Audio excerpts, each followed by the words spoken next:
Hi, I'm with the Aculist team, and today I'm going to show you how to easily work with filters for your Aculist market reports.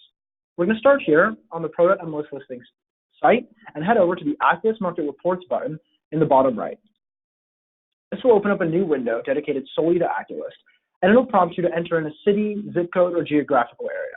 And I'm just going to start by putting in San Jose. Now, as you can see, we have a couple of reports here for San Jose, and if you head over here on the left side of the screen to your filters column, you can see all the filters that have been selected.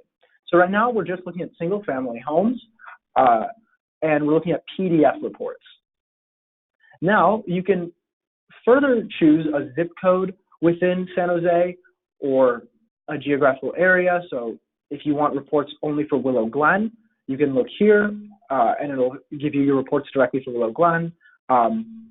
Or if you want to specify even further, you can go by elementary school district or high school district. So with Campbell Union High, here's a single report that we have for the Campbell Union High School District in San Jose. Thank you for listening. If you have any feedback, if you have any questions, don't hesitate to call us at this number up here in the top right, or send us any feedback through this dialog box right here. We'll be able to get back to you as soon as we can. Thank you, and have a good rest of your day.